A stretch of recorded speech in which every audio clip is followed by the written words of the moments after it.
séparez-vous dans le bon. Ça n'a pas marché entre vous deux, ça n'a rien à voir avec les enfants. Ok? Ce sont les enfants que vous punissez dans vos joutes infertiles. Alors, comme je disais, vous pouvez vous séparer des gens sans nécessairement vous mettre en conflit ouvert. Vous pouvez vous affirmer sans violence, ok? Vous affirmer sans être physiquement violent, ni verbalement, juste avec les mots. C'est aussi ça la maturité. Avec un bon ton et une bonne attitude. Vous pouvez vous affirmer sans violence physique ou verbale, avec un bon ton et une bonne attitude. C'est dans beaucoup de cas. J'espère que chacun en tirera quelque chose. Vous vous retrouvez face à une personne qui vous place dans des conditions très inconfortables.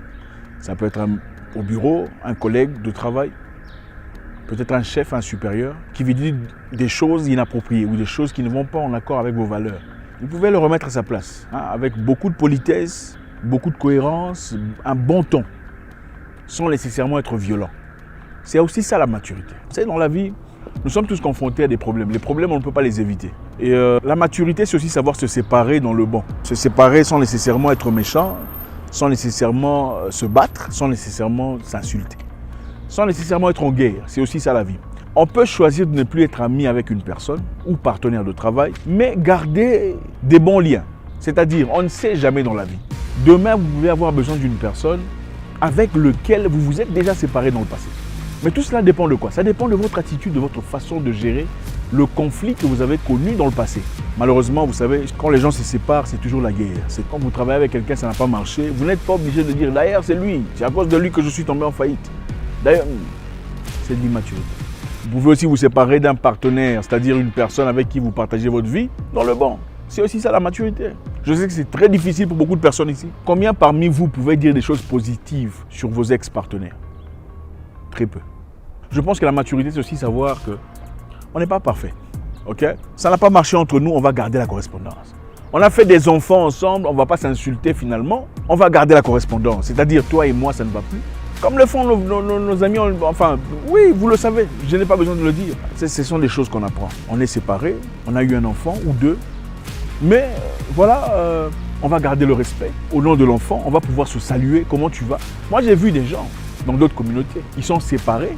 L'enfant va jouer au rugby, le papa et la maman sont séparés. L'homme avec sa nouvelle femme l'emmène au rugby. Après le rugby, c'est la femme, c'est-à-dire l'ex-femme avec son nouveau mari qui viennent chercher l'enfant. Et au final, ils vont tous manger ensemble en réunion. Quel niveau de maturité? Et quand celui-ci n'a pas de boulot, là-bas, il y a une opportunité, on lui accorde de la faveur. On dit, bon voilà, viens, il y a possibilité ici. C'est ça la maturité. Malheureusement, dans nos communautés, c'est très compliqué. C'est toujours, il était mauvais, il était méchant. La famille des sorciers, c'est incroyable. Il faut arrêter ces bêtises et grandir. Séparez-vous dans le bon. Ça n'a pas marché entre vous deux, ça n'a rien à voir avec les enfants. Ok? Ce sont les enfants que vous punissez dans vos joutes infertiles. Ça n'a aucune substance. Ceci est valable dans beaucoup de cas.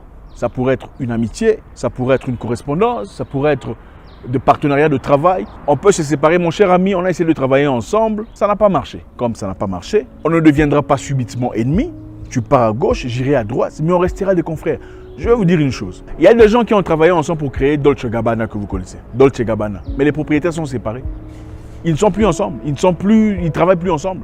Mais ils ont malgré tout accepté de continuer à travailler en collaboration pour garder le brand, pour ne pas perdre la marque. Vous voyez le niveau de maturité. Donc, vous n'êtes pas toujours obligé de toujours être en guerre avec les gens. C'était un mauvais, c'était un manipulateur. Non, ça n'a pas marché. Bon, écoutez, à partir d'aujourd'hui, moi, je ferai A, B, C, D. Toi, tu feras ça. On ne va pas se croiser, mais on se croisera peut-être de temps en temps pour se dire bonjour et pour évoluer. C'est ça, la maturité.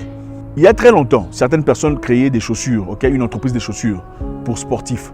À un moment donné, il y a eu une difficulté, ils ne pouvaient plus travailler ensemble. Ils ont choisi de se séparer. Qu'est-ce qui s'est passé après? Après, l'un deviendra Puma, l'autre deviendra Adidas. Ils ont commencé ensemble. Ensemble, ils ne pouvaient pas travailler correctement.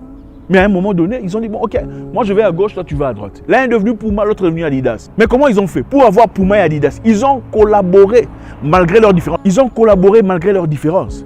C'est-à-dire, mon cher ami, moi je suis Puma, toi tu es Adidas, on s'est séparés, mais j'ai découvert un truc intéressant. Viens, je veux te partager la technologie, comme ça tu pourras aussi évoluer. C'est comme ça qu'ils ont évolué. Ça c'est la première chose. Séparez-vous dans la paix. ça ne marche pas entre vous, réalisez que vous êtes peut-être différents, peu importe la situation, que chacun fasse sa vie sans nécessairement salir les autres. Ce n'est pas intéressant, c'est immature. Deuxième chose, on a besoin de fierté dans la vie, la dignité. Pour être un homme, un humain, il faut comprendre une chose, il faut avoir la dignité dans la vie. La dignité est plus importante que le respect. La dignité est plus importante que le respect. La dignité, ça veut dire savoir se valoriser au-delà des difficultés qu'on rencontre. La dignité, ça veut dire tu ne me marcheras pas dessus parce que tu me donnes du pain. C'est ça la dignité. La dignité, c'est dire je ne m'associerai pas à un gouvernement bandit, voyou, voleur, tueur, manipulateur pour avoir un bol de riz. C'est ça la dignité. Il faut retrouver la dignité. Beaucoup de gens, malheureusement, ont perdu la dignité. Ils sont prêts à lécher les bottes de n'importe qui pour avoir un petit morceau de pain ou de pizza, pour avoir une petite voiture. Il faut avoir la dignité. Écoutez, ce qui sépare l'humain du chien, c'est la dignité. Même le chien, quelquefois, il a la dignité. Parce que quand tu pousses le chien contre le mur, un peu de trop, à un moment donné, il se fâche. Il dit non, enough, assez, trop, n'est-ce pas? Trop, c'est trop. Il faut chercher la dignité. L'être humain n'accepte pas n'importe quoi au nom de la dignité.